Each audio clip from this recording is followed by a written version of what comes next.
The very best Christmas present.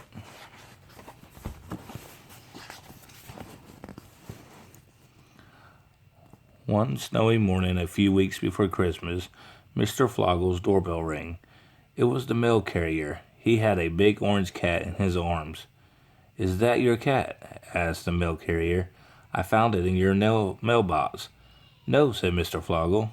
"I live alone, and furthermore, I don't like cats." "Meow," said the cat, looking cold and sad.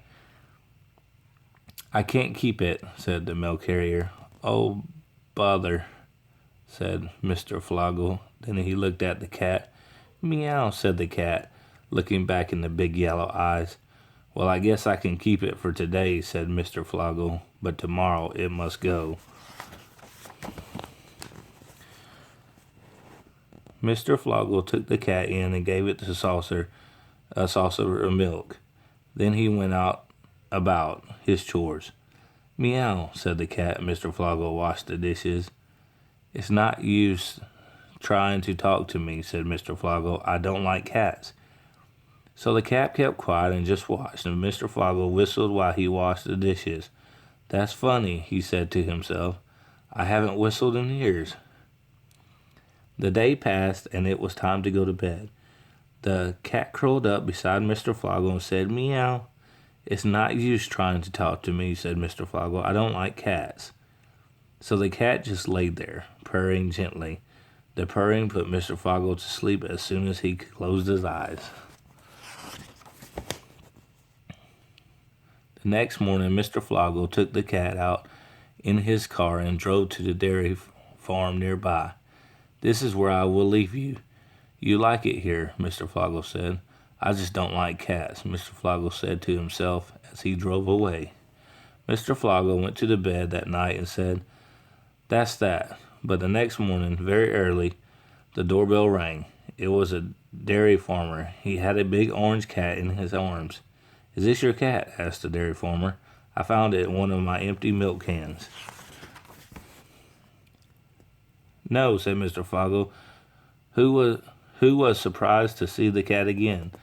"I don't like cats." "Meow," said the cat, looking hopeful. "I can't keep it," said the dairy farmer. "Oh, brother," said Mr. Floggle. Then he looked at the cat, and the cat looked back and purred. "Well, I suppose I could keep it for today," said Mr. Floggle, "but tomorrow it's got to go." Mr. Floggle took the cat in and gave it a scrambled egg for breakfast. Then he went to sit in his chair. "Meow," said the cat as it wanted to play. "It's no use trying to talk to me," said Mr. Floggle. "I don't like cats." So the cat just played with his piece of paper as Mr. Floggle watched. "Silly cat," he said to himself. The next day, Mr. Floggle took the cat out in the car again. "I will take you far away from this time so that you won't come back," he said. Mr. Floggle drove and drove until he came to a flying school. There were several other cats.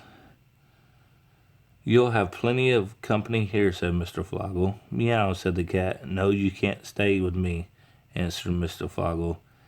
"I told you I don't like cats." Mr. Floggle left the cat at the flying school and drove home again. "That's that," he said. The next morning, Mr. Floggle was working on his house and someone jumped right onto his roof. It was a skydiver. She said, a big orange cat in her arms. "Is this your cat?" asked the skydiver. "It jumped right out of the plane, and as we flew over your house." "No," said Mr. Floggle, rolling his eyes. "It's not my cat. It never was my cat, and I don't want it to be my cat." "Well, I can't keep it," said the skydiver. "And anyways, it seems like you."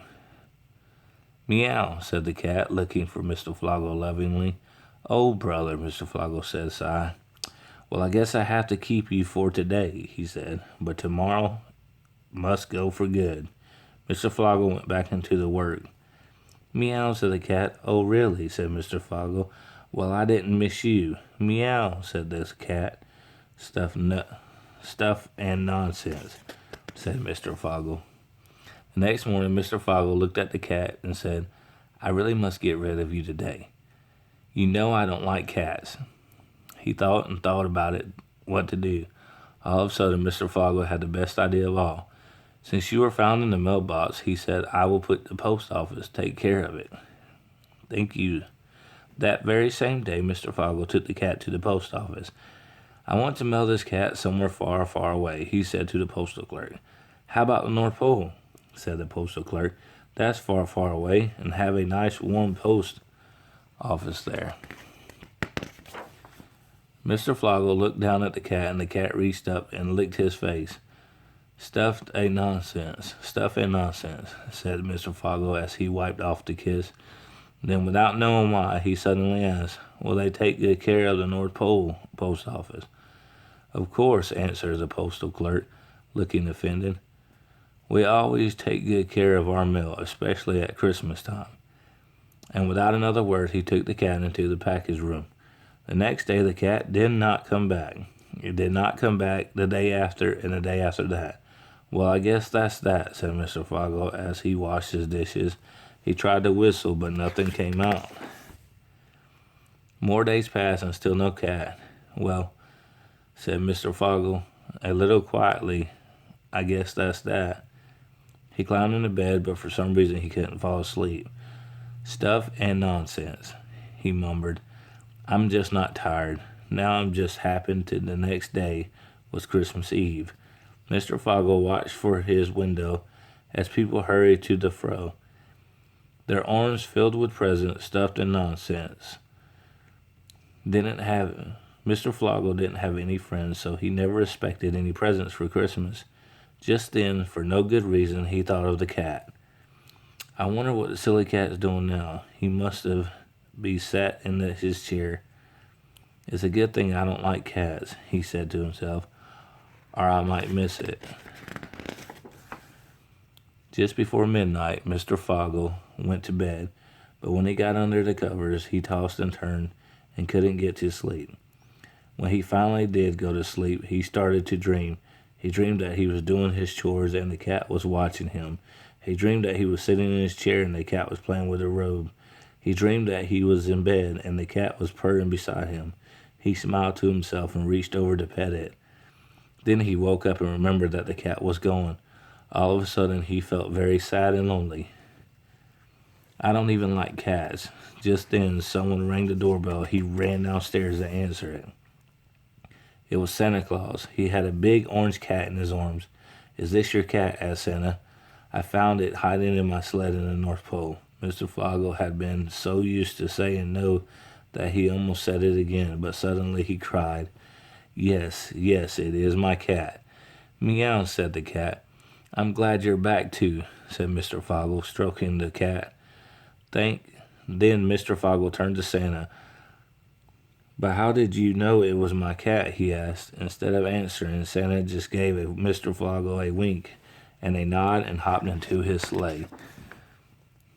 Mr. Flogel waved goodbye to Santa's sled, disappeared over the treetops. "Meow," said the cat. "I miss you too," said Mr. Flogel. "Meow," said the cat. "Merry Christmas to you too," answered Mr. Flogel. "You're the best Christmas present I could ever want." The end.